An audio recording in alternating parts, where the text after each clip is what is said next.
Okay, so there's two specific types of, besides just the random triangle questions, there's two sort of practical applications we're going to use here. One's the taper problem, and the other is the wedge problem.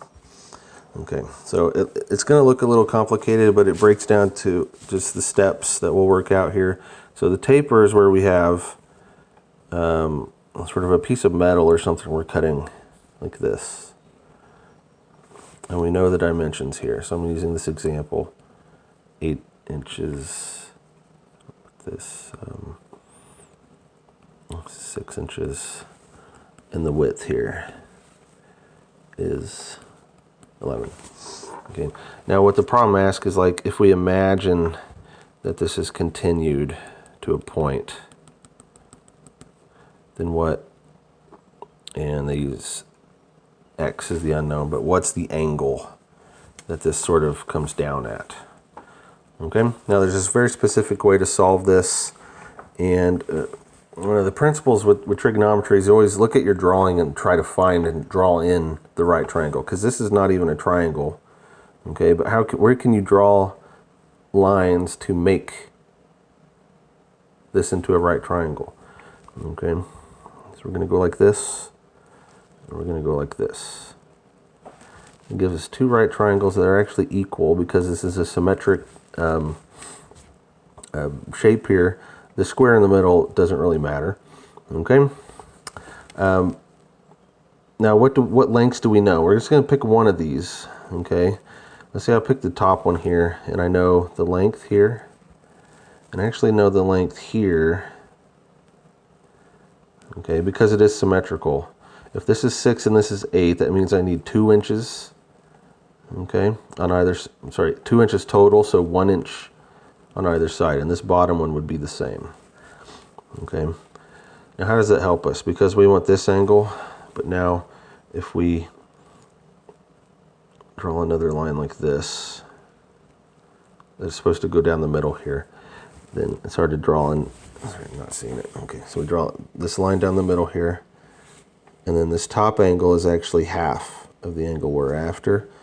And because these are parallel lines, that means this angle here is half of the angle we're after. Okay.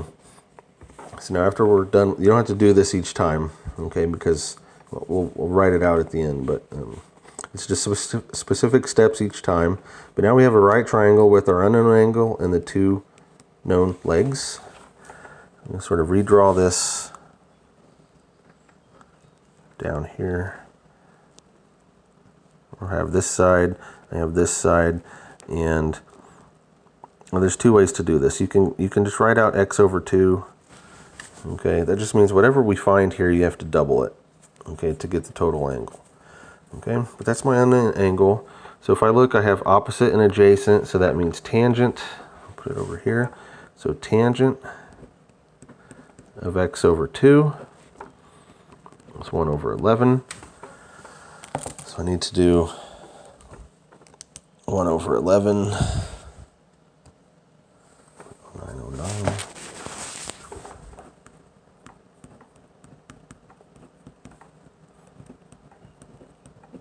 Okay, and remember, since we're finding an angle, we have to do that inverse tangent thing.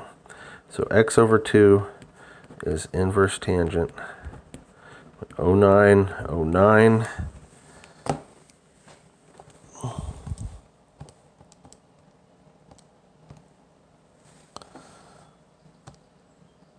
5, we'll call that 5.2.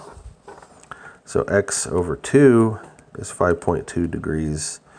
So we got to multiply the 2 over. So x is 2 times 5.2 degrees, or 10.4 degrees. And that's the final answer.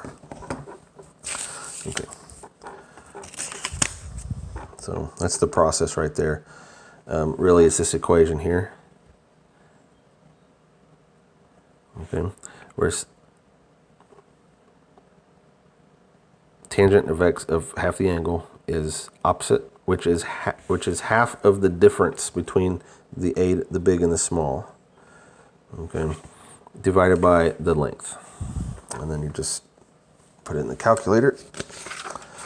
And the other is the wedge problem. So the wedge problem goes something like this, where you're cutting a wedge shape out of something, some metal, and we know the depth, and I'll do this as an example as well, and we know the angle here, and we want to know W, the width.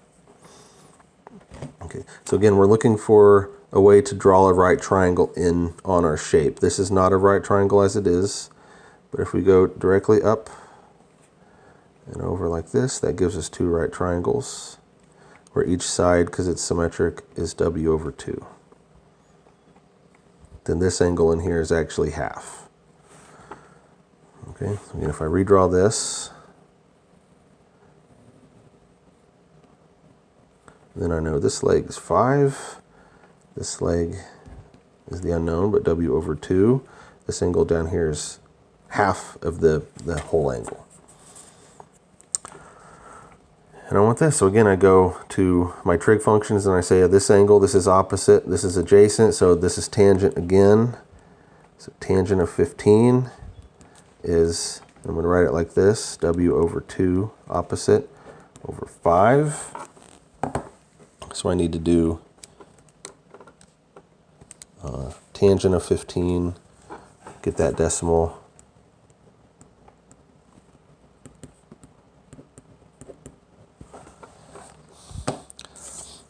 and solve for W.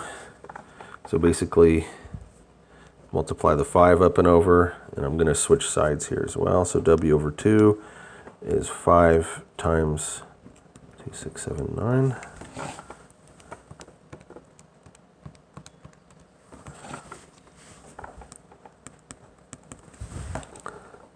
So it comes out as 1.33, and then multiply the 2 up and over. So 2 times 1.33, so 2.66 is the final answer.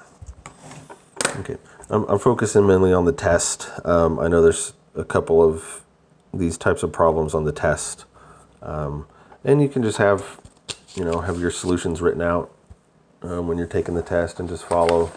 There's not going to be any surprises like that. Okay, I think that's it. Thanks.